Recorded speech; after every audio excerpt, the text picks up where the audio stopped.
January 2022. Bruno Guimarães has just signed for Newcastle United, and he posts a video to announce it. The video opens with a montage of newspaper headlines, all of them about one club that had been chasing him and failed. Arsenal. He puts their humiliation in his own unveiling clip. Then the Newcastle shirt appears and the message is obvious: I chose them, not you. Yesterday, 4.5 years later, Arsenal signed Bruno Guimarães for £75 million. And with him went the last piece of the most romantic project in English football. In this video, the story of a taxi driver's son who became the first Newcastle captain in 70 years to lift a trophy at Wembley, exactly why he left, what Arsenal are really buying at 28, and one small detail about the number on his back that tells you everything about him. And subscribe in advance. If the video doesn't deliver, you can just unsubscribe at the end. Deal? Let's start in Rio. São Cristóvão, a working-class neighborhood of Rio de Janeiro. Bruno was born there in November 1997, an only child. His mother sells motorcycle parts. His father, Dick, drives a taxi long hours every day, partly to fund a kid's football. Hold on to that taxi. It comes back in about a minute. He starts at Audax Rio, then moves into the Audax first team in São Paulo, and makes his senior debut in April 2015 at 17 years old, playing the final 3 minutes of a league game. That's the entire beginning. 3 minutes. Then the climb, a loan to Atlético Paranaense in 2017, initially into their under-23s. Within a year he's permanent and a starter. Copa Sudamericana in 2018. Copa do Brasil in 2019. Team of the Year in Brazil.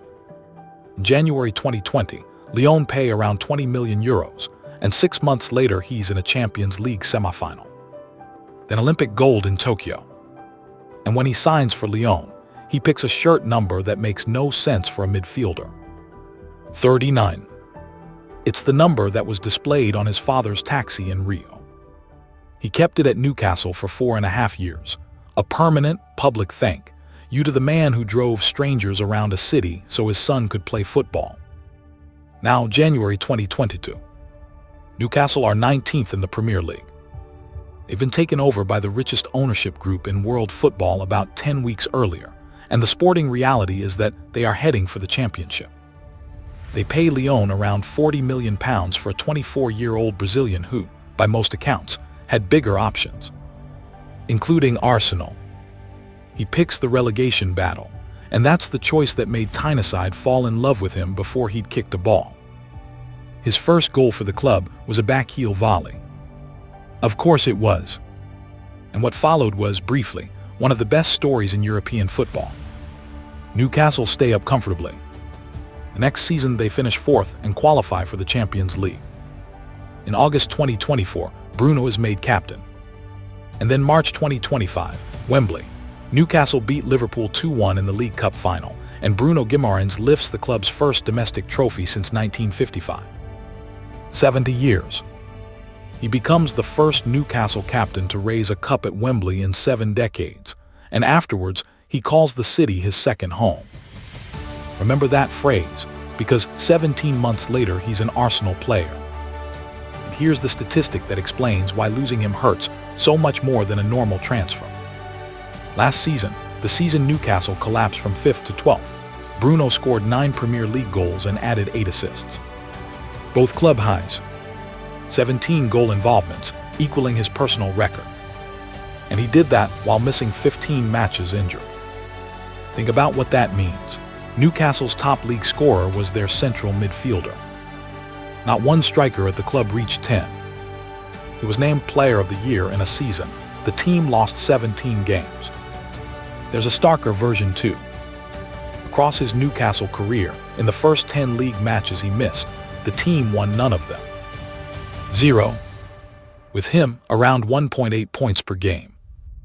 Without half a point. That's not a good player leaving. That's the structural spine of a team leaving. So why did he go? And this is where the story gets more honest and more sad than the headline suggests. Newcastle did not put him up for sale. Their sporting director said publicly that neither the club nor the owners wanted to lose their captain, that Bruno came to them and told them he wanted to go. Arsenal's first move in late June was a verbal offer through intermediaries of under 60 million, rejected. A formal bid around 70, rejected. Newcastle wanted 80. They settled at 75. And there was no war. No training alone, no public statements, no siege, which matters because the last time a Newcastle star wanted out, the club had to endure exactly that. Bruno's words were almost gentle. He felt inside himself that he needed a new challenge. His goodbye message was, "I'm your warrior, I'll never give up." But look at what he was actually leaving. Because in 11 months this happened. September, Alexander Isak, the man who scored the second goal in that Wembley final, forces his way to Liverpool for 125 million. May, Anthony Gordon, the club's top scorer across all competitions, sold to Barcelona for up to 69 million.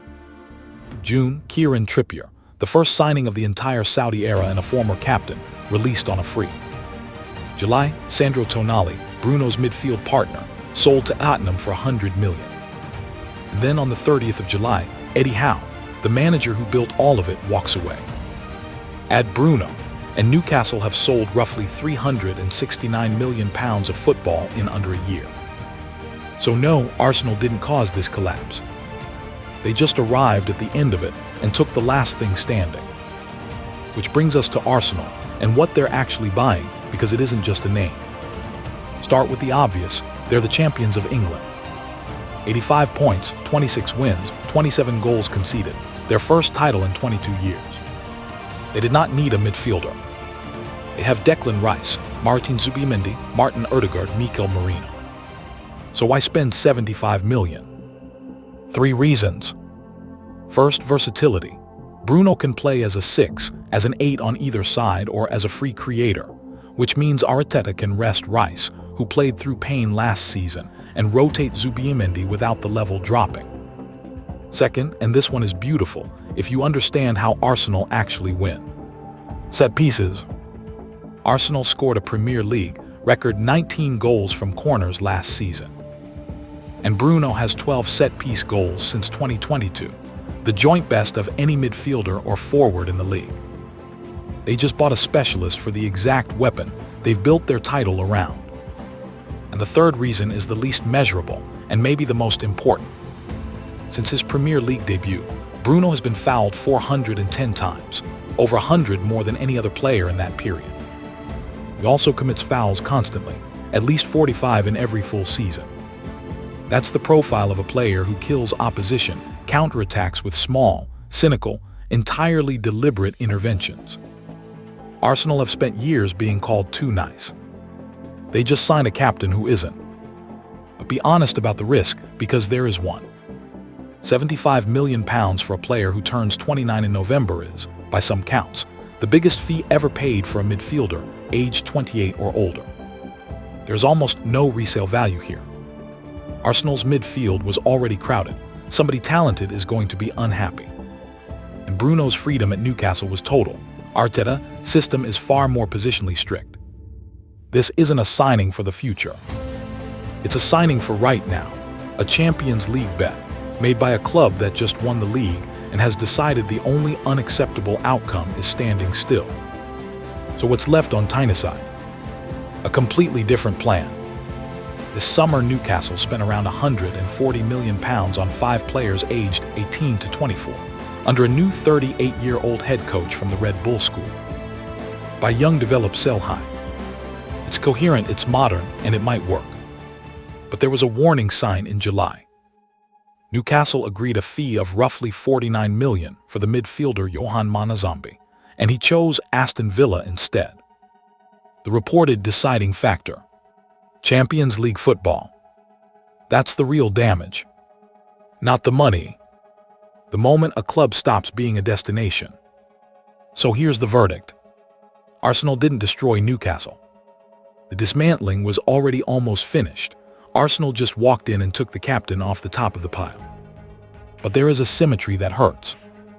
In March 2025, Bruno Guimarães lifted a trophy Newcastle had waited 70 years for and told the city it was his second home.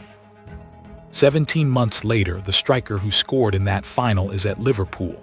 The winger is at Barcelona. His midfield partner is at Tottenham. The veteran leader is at Wolves. The manager has left football for a while. And the captain is a gunner. That team doesn't exist anymore. And the boy who chose a relegation battle over Arsenal in 2022, wearing his father's taxi number on his back, has finally gone to the club he once put in a video to mock. Football doesn't usually close a circle that neatly. So tell me in the comments, was this a genuine betrayal, or did Newcastle lose the right to keep him the moment they sold everyone around him?